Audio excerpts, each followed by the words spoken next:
Assalamualaikum warahmatullahi wabarakatuh. Salam sejahtera, salam pepatih, salam bersih, muafakat dan sejahtera. Bertemu kita lagi dalam Every Life, Lembaga Muzium Negeri Sembilan yang disiarkan secara langsung.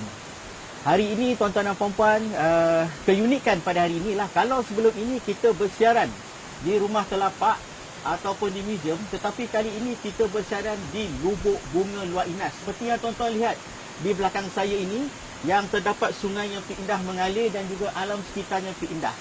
Jadi hari ini kita bersama-sama dengan dua orang tokoh di sebelah saya yang akan berkongsi maklumat tentang sejarah Lubuk Bunga ini, iaitu Yang Mulia Datuk Baginda Maharaja Haji Muhammad Yusof bin Haji Yassin, Lembaga Tiang Balai Luar Inas Suku Selemak. Apa khabar Datuk? Sihat Datuk Dan yang kedua yang berbahagia Encik Salihuddin bin Haji Jantan. Apa khabar tuan? Alhamdulillah. Saya difahamkan tuan ini adalah gelaran Tok Sali. Ya, ya. Anak bekas pawang. Pawang ya, tu Jantan dulu. Ya. Dan juga pegawai Warden 1 Tentera Laut Raja Malaysia. Bekas pernah berkhidmat. Jadi tuan merupakan kira anak jati Luar Inas lah. Ya, ya betul. Okay. Terima kasih tuan kerana sudi bersama-sama dengan Lembaga Muzium Negeri Sembilan lah untuk segmen Tahu Dek Tengok, Pandai Dek Buat, Perkisah Cerita Rakyat, Lubuk Bunga Luar Inas. Jadi sebagai mukadimah, saya nak bermula dengan Yang Mulia Datuk Baginda.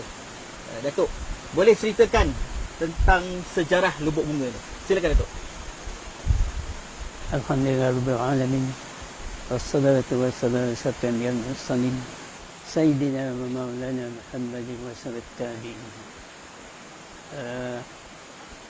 Lubuk Bunga adalah satu kawasan yang terkenal dari dahulu lagi sehingga sekarang.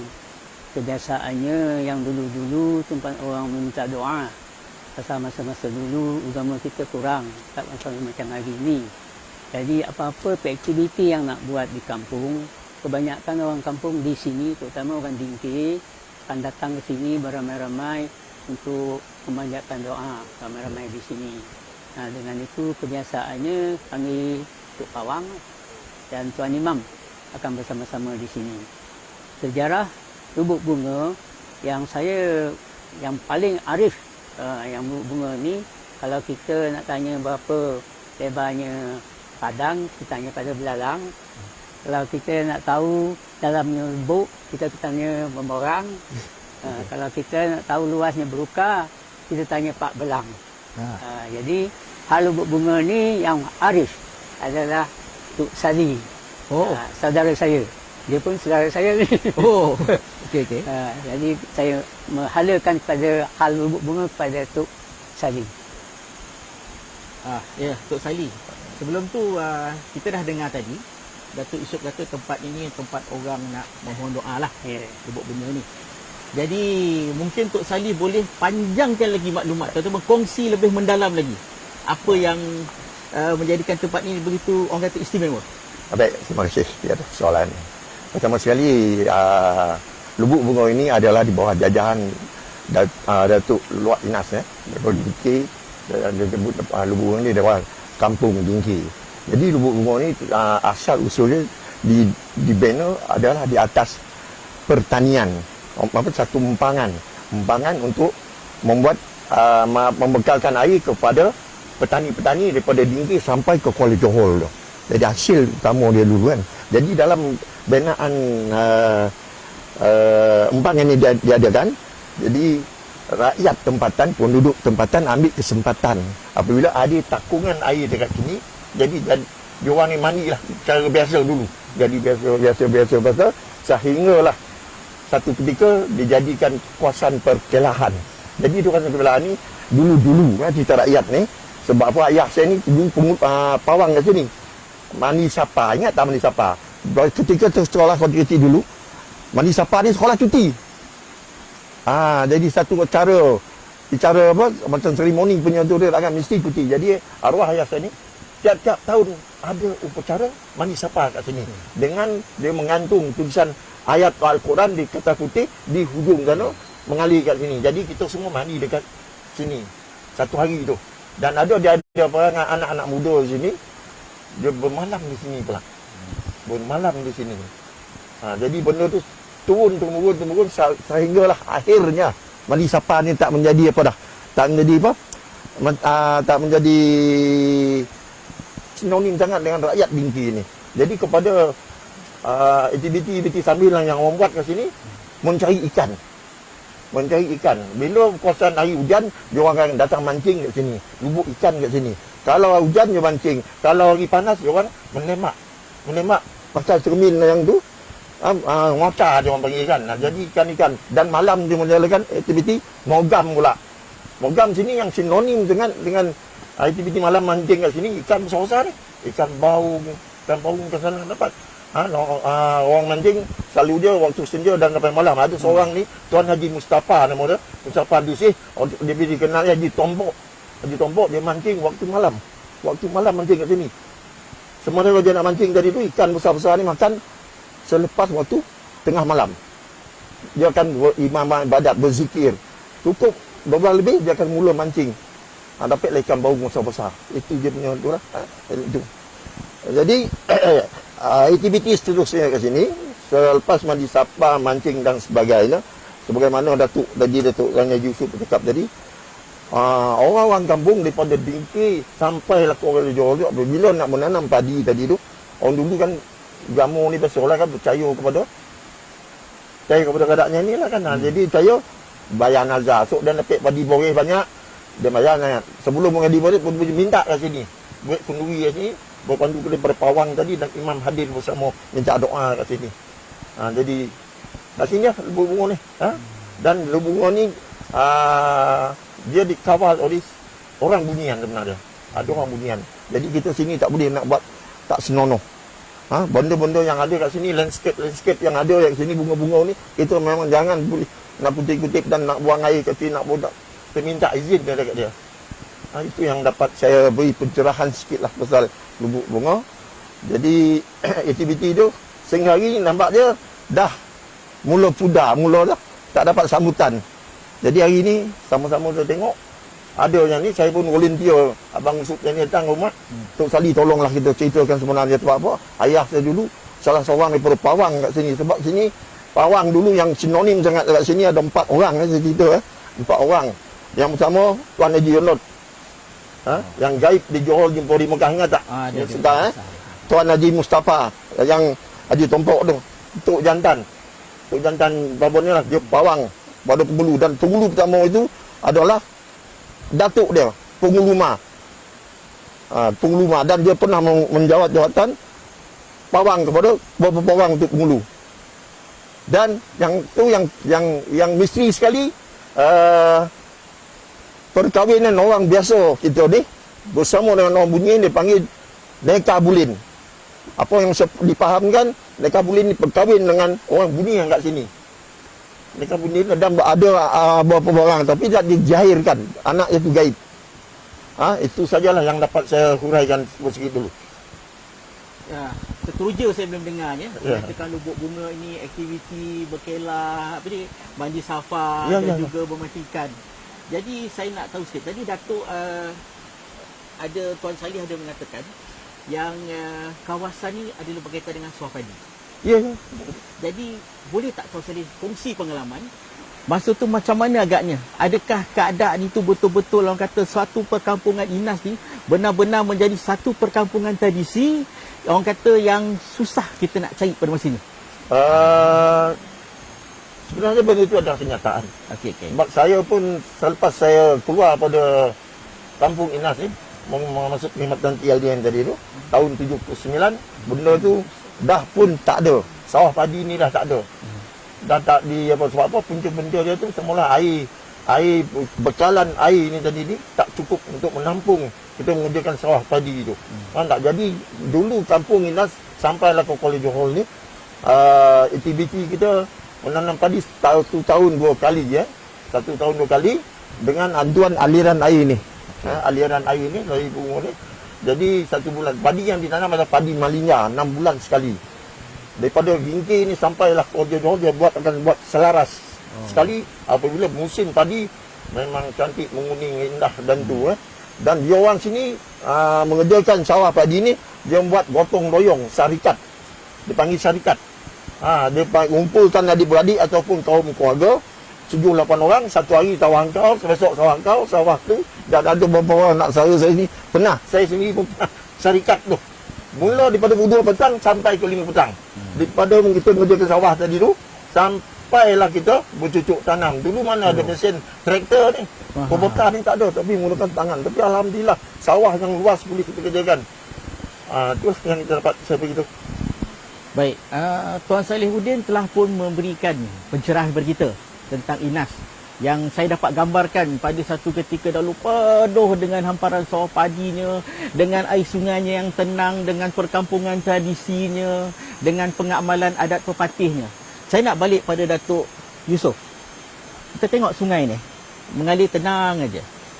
Boleh Datuk kongsikan ataupun mungkin orang pembaca FB nak tahu aliran sungai ini sebenarnya sampai ke mana yang Datuk tahu? Terima kasih. Sebelum saya menjawab soalan itu, pertanyaan itu, lebih baik saya terangkan dari awal.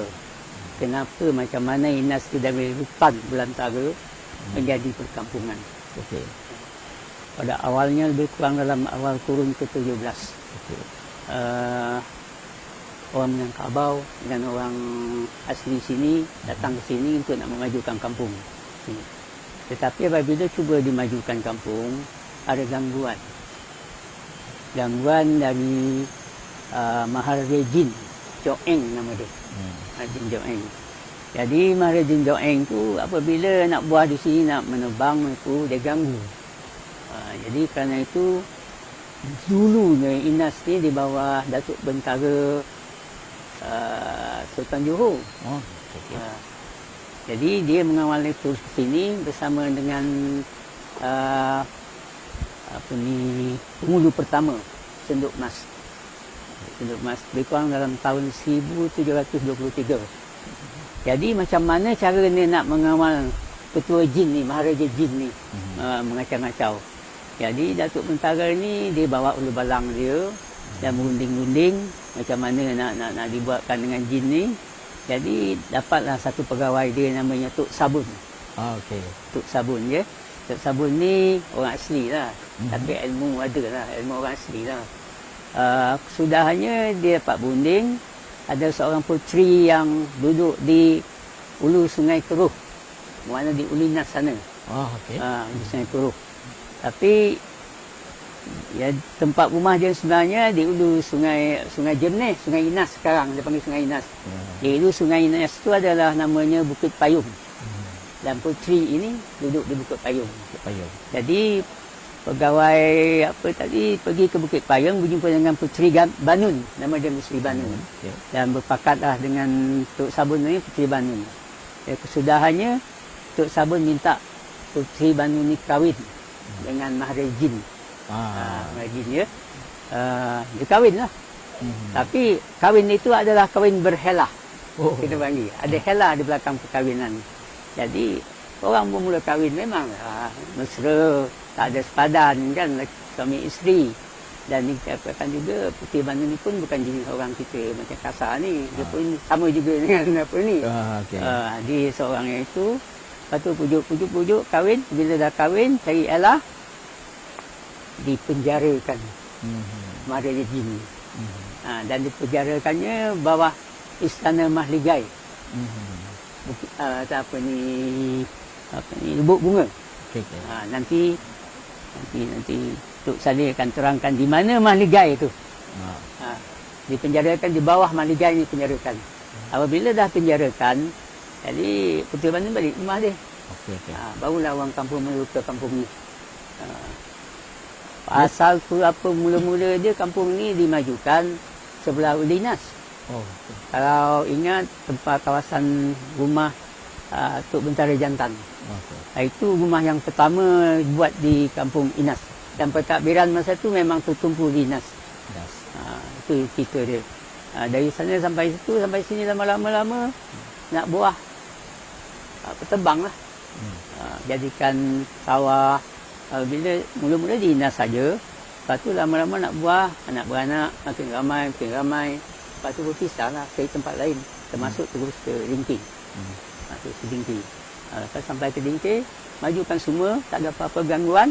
Itu punca dia yang menjadi ada kaitan dengan lubuk bunga. Pasal jin tadi dipenjarakan di lubuk bunga. Oh. Masa dulu lubuk bunga ni pun memang dah sedia dah nak buat sini mandi sini. Itulah cerita dia. Dan saya percaya Datuk Sali memang tahu di mana Istana Mahligai ini. Kalau dapat dia ada tunjukkan pada kita. Jadi kalau dapat ambil lah apa yang sebenarnya Mahligai tu. Mahligai ni pada kita, pandangan kita dengan orang jin ni tak sama. Kita mungkin pandang satu batu ataupun satu kawasan batang besar. Tapi apabila kita masuk ke alam dia, pandangan kita berubah. Alam gaib Alam gaib. Okay. Itu pasalnya bila orang sesat-sesat, dia bagi tahu saya duduk dalam banglo. Sebenarnya bukan banglo. Dia bagi makan saya lah, kalau alam ngatur istana. mi goreng. Yeah. Dia bagi makan saya mi goreng. Ada kemungkinan cacing, kita tak tahu. Itulah dia perbezaan alam kita dengan alam dia. Tak sama. Tapi kita ilmu kurang nak masuk ke alam dia. Dia boleh masuk ke alam kita tak boleh masuk alam dia. Kalau masuk alam dia, kita akan hilang sama. Gaib. Baik. Kita akan gaib pada pandangan orang biasa. Itu kita biasanya kalau orang-orang alim tak digalakkan sangat lah. Kita gaib. Maknanya Bukit Payung dengan Mahligai tadi. Bukit Payung Antara membuat kaitan dengan ada kaitan dengan lubuk bunga ni lah. Itu pasal dalam buku adat Inas dia sebut juga cerita Maharaja Jin Joeng. Dalam buku pun dia sebut. Daripada dulu lagi dia sebut. Itu kita panggil cerita mitos lah. Apa yang sebenarnya. Sampai sekarang ni pun Jin Joeng ni sebenarnya duduk di belakang sebelum kita datang tadi. Pada timur tempat tu kampung Joeng nama dia. Kampung Joeng tu tempat yang kita datang hari ni tadi ni. Tempat ni penuh dengan misteri sebenarnya. Daripada simpang awal tadi tu tempat dia memang ada puaka sampailah ke lubuk bunga ni. Sebab tu bila kita tengok keadaan kita hari ni, tapak rumah orang pun tak ada kat sini, betul tak? Apa yang kita tahu dulu, ada satu rumah kat sini, anak kepada penghulu rumah tu, Haji Dolah nama dia buat rumah kat situ. Sebab apa? Dia pawang besar, dia hantu takut dengan dia. Jadi itulah yang kita tahu kan. Sebab apa sepanjang tu tengok, ada durian, ada apa kan. Tapi orang yang sebenarnya Haji Dolah tu lah yang Haji Dolah tu lah yang meneroka tanah ni sampai kalau lubuk bunga ni. Sehingga hari ni, Joeng nama dia. Joeng ni memang, bila sebut Joeng, sebab kata Datuk tadi, memang kaiko bagian apa ni. Hantu dia pula orang gaib ni. Kaiko dia. Tapi dengan kerjasama dia orang tadi tu, dia dapat pasung Joeng ni tadi. Baik, kita dah pun dengar daripada Datuk dan juga Puan Salihuddin. Satu perkongsian yang amat menarik. Mungkin orang rakan-rakan AV News nak tahu juga di lubuk bunga ni ada tak pantang larang yang harus kita ikut? Baik, satu persoalan yang baiklah kepada kita semua ni. Sebab apa kita ni lahir selepas merdeka, betul tak kan?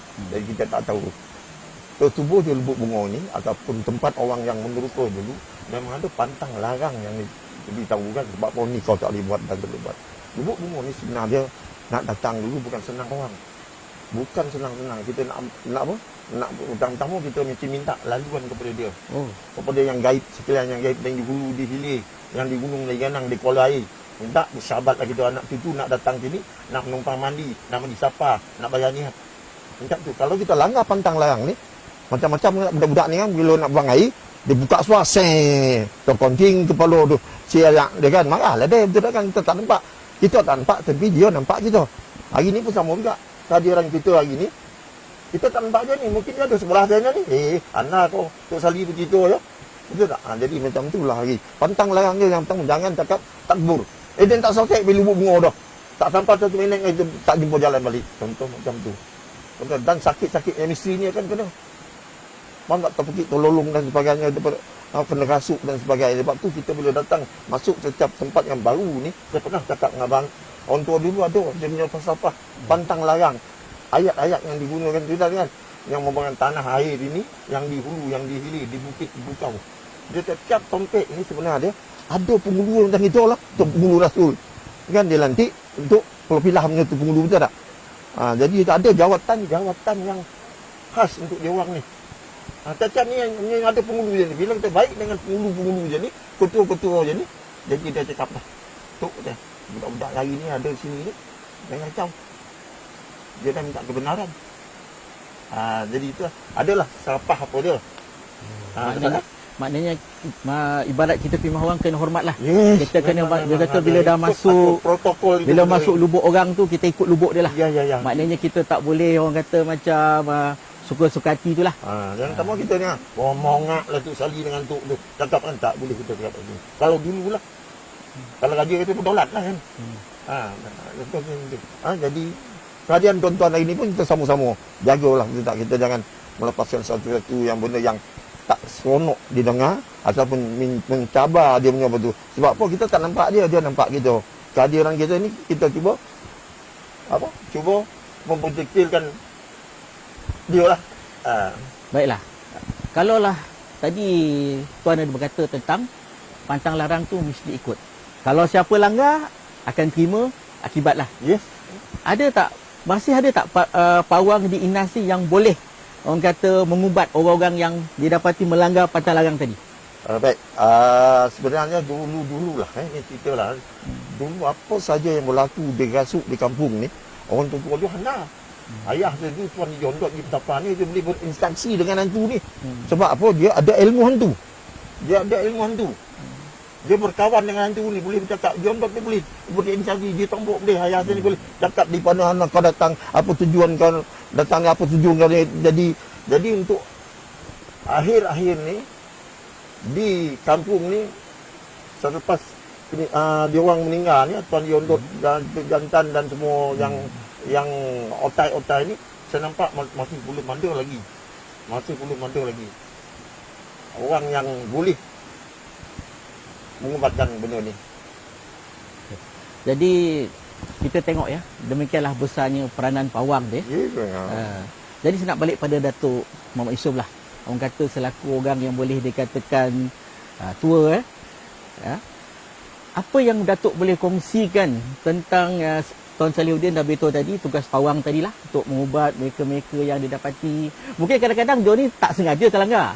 Mungkin ada sanang dia mungkin macam tiba-tiba ataupun macam kata Tuan Salihuddin ni kita tak boleh macam cakap seberangan, tak boleh kan. Jadi kepada Datuk, boleh tak kongsikan selain daripada mengubat orang tadi, apa lagi tugas pawang di luar Inas ni? Tugas pawang nak kira dari segi adat luar Inas. Bukan pawang yang tersuhul kat Malaysia tu. Dia berbeza, dia punya fungsi dia tak sama. Jadi pawang dia buat Inas selalunya pelantikan dia tu berpanduan kepada kemahiran dia dalam ilmu pawang. Tetapi dunia sekarang ni ilmu pawang ni macam sikit-sikit lah, ke tepi. Tak macam dulu sangat apa-apa nak jumpa pawang. Apa boleh jumpa pawang. Dia pelajaran orang-orang muda pun dah tak semacam kita dulu. Dia dah terbuka luas. Dia dah menuntut sana, menuntut sini macam-macam ilmu. Jadi hal pawang ni dia tak berapa tertekan sangat. Dia pakai juga, kalau ada rasuk nanti dia pakai juga. Tapi nak mencari parang yang boleh berinteraksi dengan orang halus, orang bunyian terutamanya, dia suka nak cari hari ni. Adalah pawang penghulu Luar Inas ada, tapi setakat ada je lah. Kemungkinan kita, ilmu tu di dalam kita tak tahu. Kan? Bila kita terdesak nanti mungkin dia boleh keluarkan ilmu dia. So kita tak teruji lagi. Kalau teruji besok barulah kita tengok dia memang sahih untuk faham pawang. Baik, memang menarik nampaknya Buk Bunga ni ya. Macam-macam kisah kita dengar, daripada kisah-kisah yang mistiknya, dengan kisah-kisah sejarahnya, dengan kisah-kisah mandi safanya dan bermacam-macam lagi.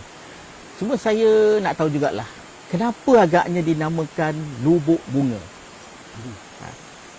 Macam mana boleh dapat nama agaknya Lubuk Bunga? Sebab orang mungkin nak tahu juga asal usul satu tempat tu, dia mesti nak tahu. Mungkin saya rasa rakan-rakan FB pun tertanya ni. Dia akan dalam tu dia akan komen tu, pihak muzium tu pasti jawab tu. Macam mana dapat nama Lubuk Bunga ni? Pihak muzium mungkin akan jawab. Tapi sebelum tu saya perlukan jawapanlah daripada Datuk dan juga Tuan Saleh, kalau boleh berkongsi Macam mana boleh dapat nama lubuk bunga ni? Baik, sebenarnya apabila empangan ni dibuat dulu, dia dijaga oleh orang pekerja. Okey. Jadi awal-awalnya pekerja ni telah, bila dia bekerja kat sini, tanah ada, jadi dia tanam bunga. Bunga indah-indah dan dibantu oleh pokok-pokok hutan yang ada kat sini berbunga. Jadi bunga-bunga ni dia duk keliling bunga sini ni. Oh, okey. Keliling bunga sini ke sini ni. Jadi jadi yang landscape. Oleh kerana kita tak menjaga dan bunga-bunga ni tersedia, bunga-bunga dia pun hilang. Di tepi-tepi nak datang di sini semua bunga ni. Bunga. Jadi saya yang apa yang saya nampak hari ni yang masih bertahan lah di alam gaib tu. Di alam gaib tu, masuk dia tadi tu, landscape dia masih ada lagi. Yang akan saya kupas sekejap lagi. Okey. Alam gaib ni dia masih mempertahankan landscape dia. Walaupun benda tu dalam air, tapi landscape dia tu. Tapi bunga yang ditanam oleh pekerja-pekerja manusia yang ada bekerja dengan jabatan air dulu, saliran, dah habis dah. Datang tobang. Harapan bunga hutannya. Jadi nampak dia bunga hutan pun tak ada. Jadi apa yang saya nampak ini, landscape untuk orang gaib ni masih ada yang saya nampak. Nyata dan jelas yang saya tunjukkan. Kenapa pokok dia masih hidup di dalam air tu? Apa sebab dia? Dia istana dia tu. Sudah yang dapat saya beritahu. Tuan-tuan dan puan, banyak yang dapat kita kongsikan tentang lubuk bunga ni. Saya rasa topik yang cukup menarik, lain daripada yang lain. Kalau sebelum ni kita banyak bercerita tentang seni dan budaya, tetapi ini pertama kali cerita rakyat diketengahkan. Baik, saya nak balik kepada Datuk Mat Yusof. Boleh Datuk Tuan Salihuddin ada mengatakan landscape tadi. Ya. Menarik tu landscape. Mungkin Datuk pun boleh atau kongsikan yang Datuk tahulah tentang landscape tu, apa yang dia mungkin yang dimaksudkan lebih mendalam lagi. Mungkin ada cerita yang lain ke? Sebagai maklumat tambahan. Terima kasih. Kita dari dulu-dulu pernah mendengar Istana Mahligai Lubuk Bunga. Okey. Okay. Istana, bila kita cakap Istana Mahligai, dia mestilah cantik. Dia mesti ada pekarangan. Mesti ada orang menjaga dia. Itu Istana Mahligai di zaman dahulu, di zaman gaib. Itu pasalnya, kalau ada istana, mesti ada pekarangan macam sini nanti juga. Okey. Depan itu kita pergi istana lama, tengok apa landscape dia berapa cantik. Rupa juga di sini. Dia akan dicantikkan di sini keliling tu. Jadi orang biasa pandang masa tu, kemungkinan kezahiran tu ada. Kita nampak bunga banyak, dijaga, bersih, cari bersihkan. Tapi lama-lama Istana Mahligai ni, dia Mahligai. Memang kalau cantik Mahligai tu istana. mesti ada pekarangan. Itu pasal bunga banyak, apa banyak, dizahirkan begitu. Kita pun kadang-kadang ada masanya orang biasa kita boleh nampak, ada masa tak boleh nampak, ada masa nampaknya macam bersih, ada masa macam hutan. Itu biasalah alam gaib dengan zahir kita ni dia tak sama. Pemandangan zahir dengan pemandangan gaib. Dia macam begitu. Jadi kita sebut Mahligai, kita sebut Istana Mahligai, tapi kita tak sentuh lagi di mana Mahligai itu. Jadi hari ini kita nak bagi tahu, nanti Datuk Salihuddin bagi tahu di mana Mahligai itu, mana kedudukan dia, yang dipenjarakan Maharaja Joaim itu kat mana. Makanya Datuk Salihuddin lagi mahir tentang hal itu. Silakan Datuk. Orang dah buka pintu dah. Daripada saya sambung daripada kenyataan yang dibuat oleh Datuk Yusof tadi. Jadi kita hadiran tuan-tuan hari ni kat sini, betul tak? Lubuk bunga cantik, batu air bergali, tak tercemar, tak tepu kan. Jadi dalam tuan-tuan hadir kat sini, lubuk bunga dengan keindah yang ada hari ni, dia ada satu misteri, cerita misteri yang ada kat sini. Jadi tuan-tuan cuma tengok, tahu tak di belakang kita nampak tak? Nampak tak batu terkumpul tu? Nampak? Kan? Itulah dia Mahligai, batu Mahligai. Kalau kita pergi kat Jantan Bersendai, istana lah. Itu dia batu Mahligai. Batu Mahligai ni hanya dia tempat orang bertapa, tempat bayanian, dan jin yang dogi dulu dipasungkan dekat situ. Batu tu di situ. Dan di batu Mahligai tu dulu sebelum saya ketua cik tahun 70-an dulu ada satu pokok beringin. Pokok beringin, bila orang nak bayanian kat situ, dia bawa sabut tinggal. Adalah Allah ni bakar sabut, dia turun balik, lupa nak padam, jadi Mahligai apa ni, bukan apa ni, bakok begini terbakar. Terbakar batu tu sekarang ni dah nampak kekuningan kan. Dulu batu ni macam batu mama. Macam batu mama ni. Tengok dia dikeliling oleh kiri dan kanan air, betul tak? Itulah kejadian yang dah Tuhan jadikan, keajaiban yang ada. Dan landscape bunga dia, lain bagi dia bunga tu bunga cantik, kita tak nampak cantik, betul tak? Sama juga alam dia. Perempuan dia cakap perempuan akak ni cantik. Tapi bila dia tengok alam kita, akak ni comot, kata lawa nak leli dia kan. Jadi tu yang kita punya dua orang ni dulu pernah, seorang pernah dilamar oleh Tuan Tuti kat sini, dan seorang pernah berkahwin dengan sini, dipanggil Neka Bulin, yang belum memiliki anak.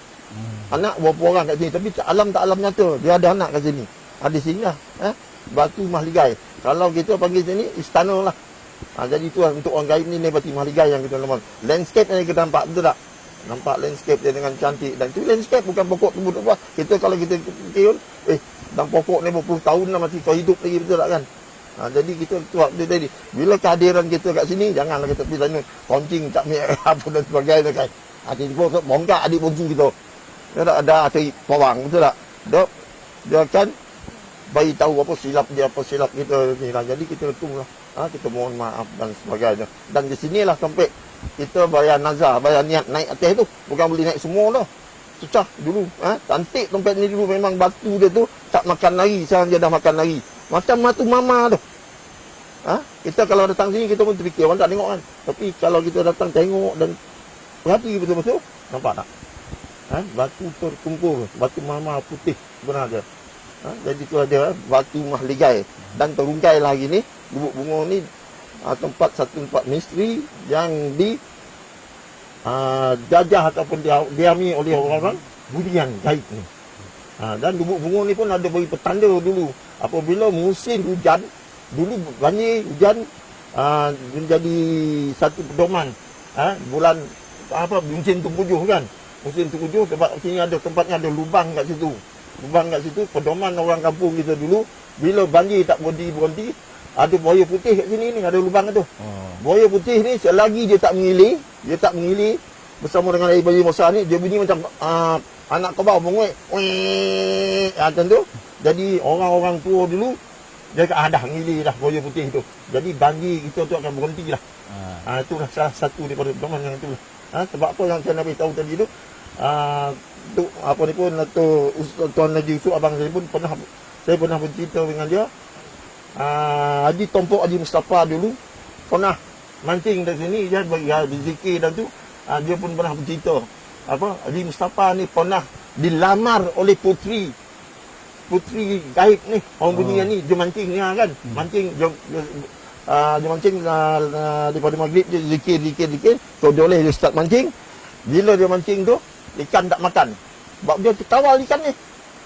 Dia tenakkan dia kan. Bila dia tu, dia timbulkan lembaga putih bang kan. Lembaga putih tadi tu. Perempuan. Dia berinteraksi lah sampai ke rumah dia ikut. Dia lawa sampai ke rumah. Jadi Haji Mustafa ni tetap menolak, dia tak nak kan. Kalau menolak mungkin dua orang di kalangan penduduk kampung tempat yang kita kahwin dengan orang bunyian ni. Jadi untuk cerita rakyat ni macam usuk neka ni kita dengar macam tu lah. Sebab apa kaum kerabat pun dia tak ambil tahu. Kita nampak lepas sebut bunga ni usuk nikah situ tu. Neka bulit nikah kat situ tu. Macam tu lah. Okey. Jadi tuan-tuan dan puan nampaknya semakin menarik topik ni ya. Dan kepada rakan-rakan FB Lembaga Musim 9 yang teruskan like, beri sokongan. Terima kasih banyak-banyak. Tadi saya rasa Tuan Saleh dan Datuk dah banyak cerita tentang Lubuk Bunga, daripada sejarah, asal-usul, landscape-nya, kemudian bunga-bunga yang kata yang begitu banyak mesti kawasan ni. Datuk, kita tahu ya, kadang-kadang kita ni adat kan, nak pergi rumah orang kadang-kadang ada masa. Kata orang kadang maghrib tak boleh pergi.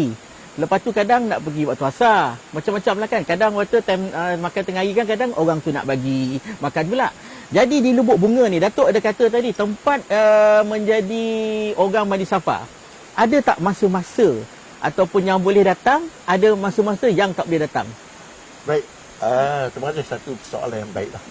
Sebab apa? Saya jadi pernah cakap nak datang orang, kena minta izin. Minta Dia izin. tahu apa yang boleh, apa yang tak boleh.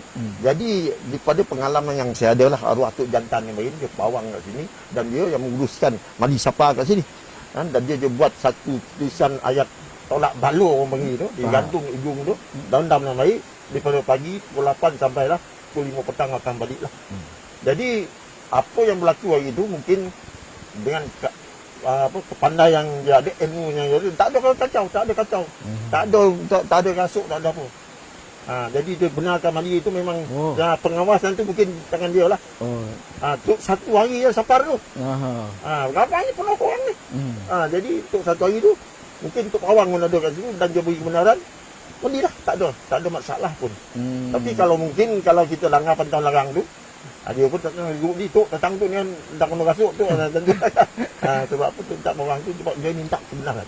Dia berinstansi dengan orang yang ada sini yang memegang tanah air Lubuk Bunga ni, dia dah beritahu hari ini tuan nak cucu dan kaum kerabat dan ahli keluarga dan nak mandi daripada pukul 8 sampai pukul 5 petang. Minta izin lah. Jadi bersahabat, berbaiklah kita. Apa masalah hubungi dia. Dia dapat maklumat tu, dia akan tahu.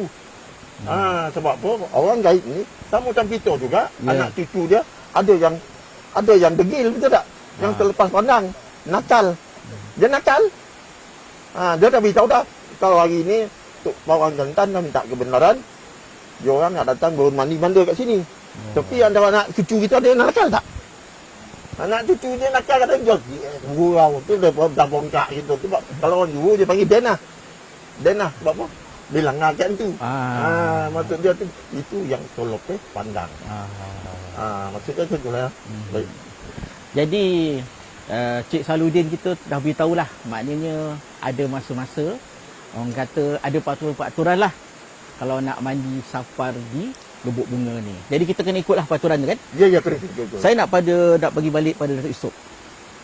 Selalunya yang mandi safar di sini, selain daripada masyarakat luar Inas ni, ada tak orang daripada luar yang datang mandi ke sini? Dan mungkin dia orang dah Kedua datang kemari sebenarnya hal Lubuk Bunga ni.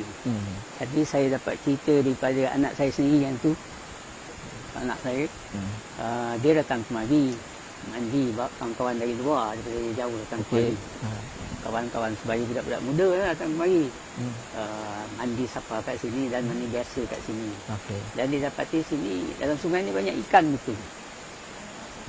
Banyak ikan. Ikan apa kita nak? Ikan bau, bau, macam-macam ikan ada semua. Ikan standard.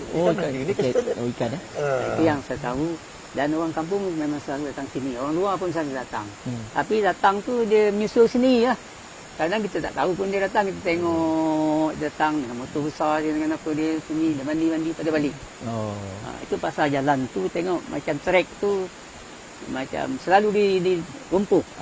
Selalu orang lalu. Itu menunjukkan orang tu memang pergi balik lah datang. Kesan ya?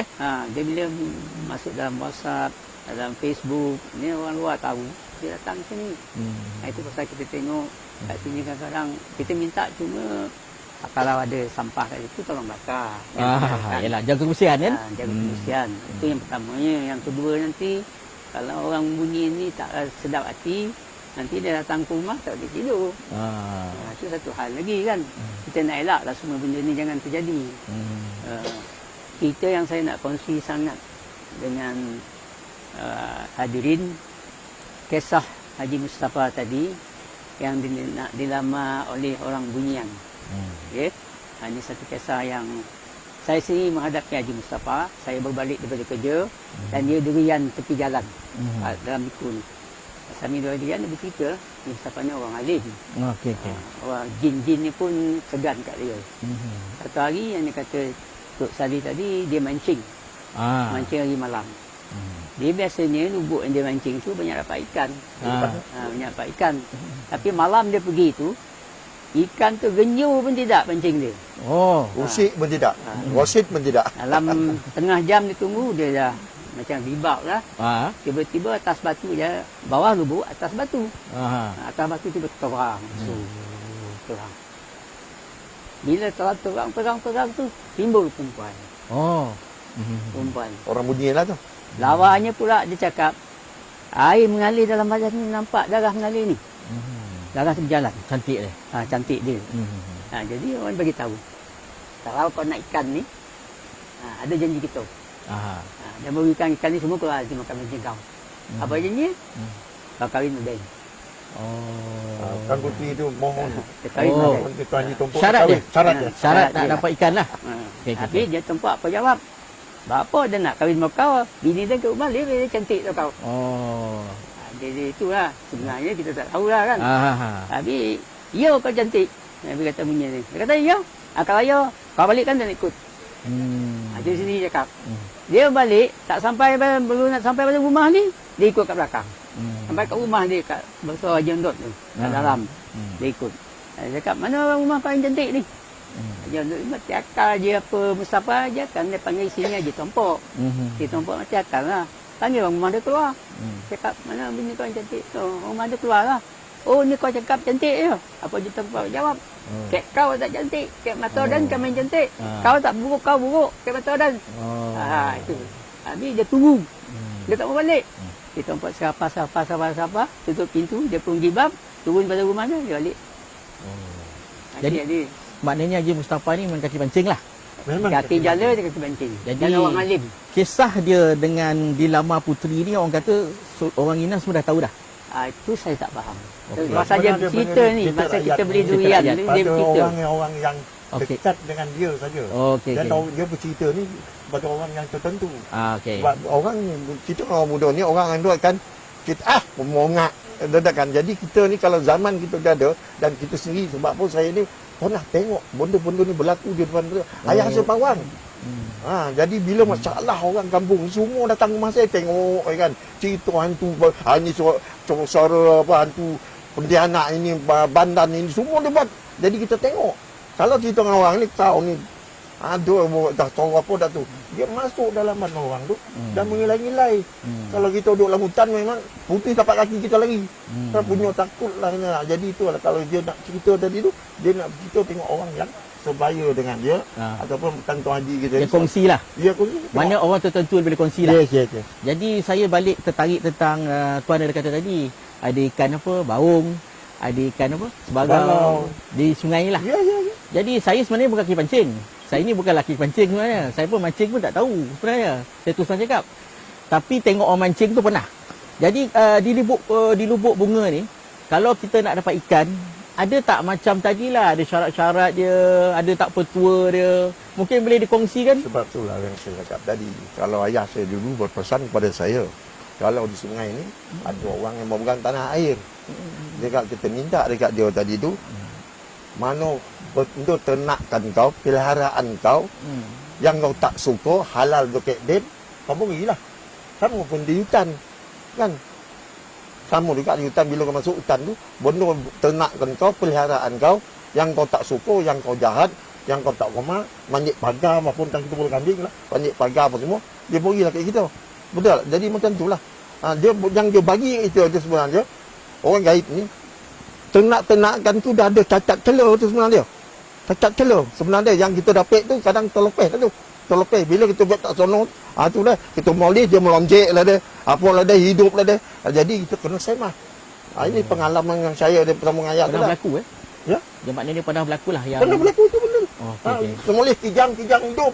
Oh, tak putus. Semolih kijang masak loncek dalam koli. Kalau kau nak tanya, macam mana benda ni berlaku, kita tanya ke daerah yang kita tempat jadi tanya jawab. Dia kan apa sebab Sebab tu mungkin benda yang kita dapat itu binatang peliharaan yang dia sayang tak kita lah. Kucing kan tiba-tiba hilang.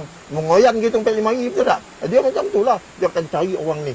Dia akan bagi susah kepada kita balik. Kamu kat ikan di air ni. Kata Tuan Haji tadi. Ikan baung tu. Ikan baung balua dia. Kan kalau nak dia. Ni kan modern. Dia ikan baung besar. Sebab tu ada sapah sekarang. Sebab dia di air, di hulu, di gunung, di ganang. Dia mana? Disebut ayah saya dulu tu. Sebab apa bila kita beritahu tu dalam bunga ni, tiap-tiap tompek di hulu ni, dingkir, segini, ada penghulu dia. Macam kita tu penghulu ni, jajahan dia. Macam tu lah. Okay. Saya pasti rakan-rakan FV teruja saya rasa bila tengok macam-macam maklumat nampaknya lubuk bunga ni.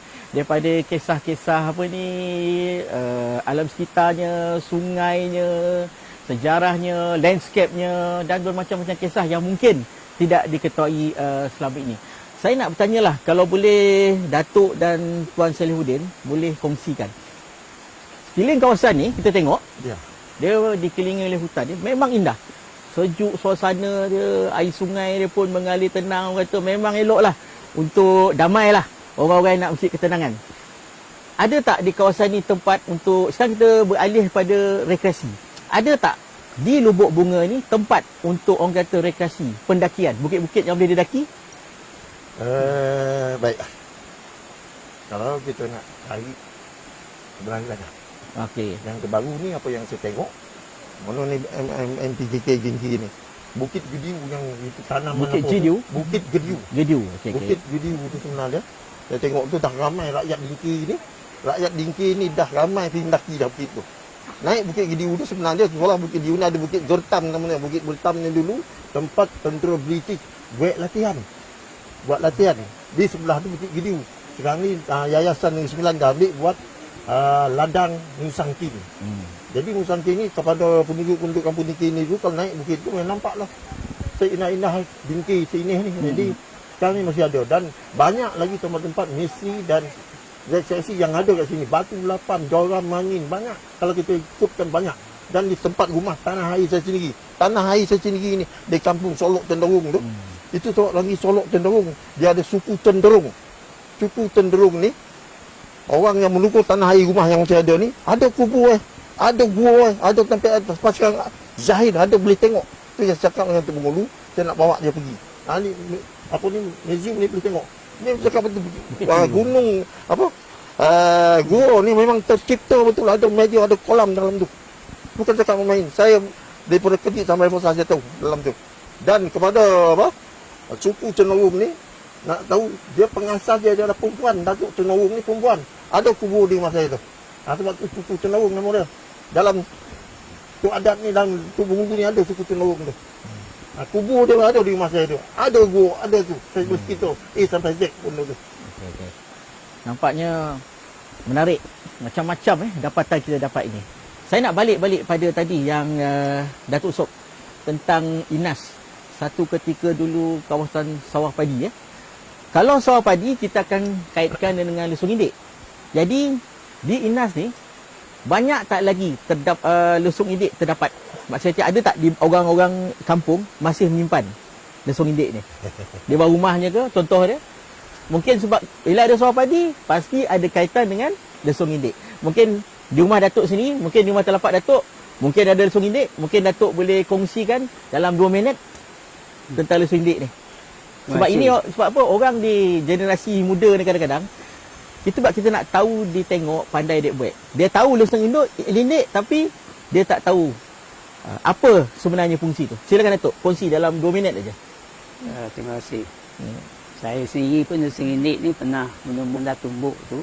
Mula kisar dulu sebelum tumbuk. Kisar tu tujuan dia nak buang kulit beras. Lepas tu baru tumbuk. Dan saya tukang tumbuk lah. Budak-budak. Masa zaman kanak-kanak tu. Adik-adik tukang tumbuk. Jadi makan beras merah. Merah beras? Merah beras pasal dia tak disentuh. Okay, macam natural. Okay. Macam beras kan brown rice. Kan brown rice kan. Okay. Itu kita makan itulah. Dan kebanyakan lesung tumbuk ni dengan kisar ni kita susah nak jumpa sekarang. Pasal masalah dia, kita dulu hilang lesung, hilang kisar, ada mesin padi. Jadi orang yang ambil senang hantar mesin padi. Tak pasal lagi apa lesung ni. Dan saya tak nampak lagi sehingga hari ni ada lesung indik kat sini. Dah tak ada hampir-hampir dah tak ada. Mungkin dah ada tapi kita tak menyusul ke rumah-rumah. Mungkin ada. Yang saya tahu yang ada banting padi tu ada. Ada yang nyimpan. Dia banting satu 4 segi, kat bawah dia kecil, atas dia kembung macam tu 4 segi. Dia pukul padi tu ke dinding dia. Dia terdengar pada jauh, bung. Padi tu bergerak turun ke bawah. Itu yang saya tahu. Nak tunjuk betul di mana lesung tumbuk ni. Kalau lukis tu boleh lah. Kalau nak tengok betul-betul kita menyusul ke rumah. Okey. Kemungkinan ada. Okey. Itu satu hari yang lain lah kita itu pula. Baik. InsyaAllah. Terima kasih Datuk kerana bagi maklumat pencerahan tentang Sindik. Kita dah pun sampai ke penghujung siaran kita. Sebelum kita menamatkan siaran ni, saya nak minta Datuk dengan Cik Salihuddin apa harapan tentang lubuk bunga ni. Maksud saya dari segi sejarahnya ke, nak jadikan macam produk pelancongan ke. Sebab mungkin orang di luar sana hari ni FB ni semua saya yakin dia akan tegak di depan tu. Dia dengar lubuk bunga, saya mungkin dia macam ini benda baru ni. Silap-silap dia datang ni. Jadi saya mula dengan Datuk dulu. Apa harapan tentang lubuk bunga ni? Silakan Datuk, 2 minit untuk bagi. Terima kasih. Okay. Saya terasa riang hati kalau bahagian pelancongan ada datang. Tapi saya dengar-dengar tadi tidak ada. Rasa hampa sikit lah. Tapi saya rasa senang hati juga tengok pengarah ada. Alhamdulillah pengarah pemusim ada. Boleh mungkin jadi pengarah ni boleh disampaikan, dipanjangkan cerita lubuk bunga, dan harapannya biar lubuk bunga ni jatuh satu tarikan pelancongan dengan alam semula jadi, aura dan fauna dia keliling, dan kita boleh tengok nanti kalau itu kawasan yang nyaman. Dari sini kan jungle breeze, kita tak macam duduk di pekan dengan asap kereta, dengan asap kilang. Ini kita tengok bersih.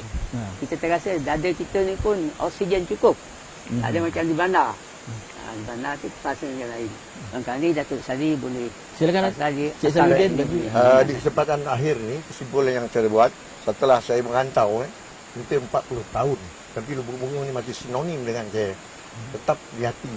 Sebab apa, saya dibesarkan di sini dan dikecil di sini, dan mandi bandar pun di sini dan mencari laut pun di sini. Sebab kita penduduk ni memang orang susah. Nak dapat laut, mancinglah sini, dapatlah laut kan. Jadi harapan saya kepada pemerintah yang berwajib, sila majukanlah lubuk bunga ni. Berpaktakan tadi, berpaksikan tadi cerita-cerita yang ada. Sebab apa, kawasan lubuk bunga ni masih lagi tak tercemar. Air ni boleh kita minum direct ni. Air mineral kalikut yang boleh minum. Kan, jadi sama-sama kita panjangkan cerita ni kepada ekor pelancongan ke, tourism ke apa dan sebagainya, terutamanya kerajaan negeri. Sama-sama kita membantu. Banyak tempat-tempat yang ada di kampung ni di bawah jajahan Datuk Luak Inas ni, banyak tempat anak-anak tempatan boleh pergi, tak payah nak pergi ke mana-mana, betul tak kan? Jadi kita adakan landscape, adakan balik bantuan pasarana yang ada kat sini. Dari Sabtu Ahad kita boleh menampung ataupun membantu rakyat tempatan bila ada tempat pelancongan, diorang boleh meniaga kecil-kecilan, betul tak? Jadi itu harapan saya lah. Tadi tamu-tamu kita tengok hari ni dengan mata kepala yang ada hari ni kan, kita sama-sama majukan dan sama beritahu orang ambil jom pergi lubuk bunga. Dan di samping kita datang ke lubuk bunga ni, kita berilah tahu pantang layang yang ada. Tak percaya tak boleh, kita kan. Jadi kita mengikut. Sekian sajalah daripada saya, akhir daripada saya. Jadi apa yang baik itu datang daripada Tuhan, dan yang terbaik itu adalah kelemahan kepada kami berdua. Jadi benda yang tak kena tu kepada anak-anak dinas yang ada lebih tahu, sama-sama lah kita membantu membetulkan fakta yang ada. Kita tak boleh mereka fakta-fakta ataupun nak membuat satu penipuan, nak mengadakan cerita. Sekian, wabillahi taufiq wal hidayah. Assalamualaikum warahmatullahi taala wabarakatuh. Terima kasih Datuk, terima kasih Cik Salihuddin. Demikianlah berakhirnya pengkissahan sejarah lubuk bunga Luak Inas. Terima kasih diucapkan kepada kerajaan negeri yang telah menyalurkan dana memperasakan adat Pepatih untuk menjalankan program dan aktiviti. Antaranya termasuklah AV Life Museum Negeri Sembilan. Kepada rakan-rakan AV sekali lagi diucapkan berbanyak terima kasih di atas sokongan anda, dan saya nak ucapkan sekali lagi terima kasih banyak-banyak pada Datuk Mak Yusof, Cik Salihuddin di atas perkongsian banyak yang kita dapat, termasuk juga kepada Yang Mulia Penghulu Luak Inas yang menjayakan program ni. Dan insya-Allah minggu depan kita akan berjumpa lagi di segmen yang lain. Sekian, wabillahi taufiq wal hidayah. Wassalamualaikum warahmatullahi wabarakatuh.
Assalamualaikum.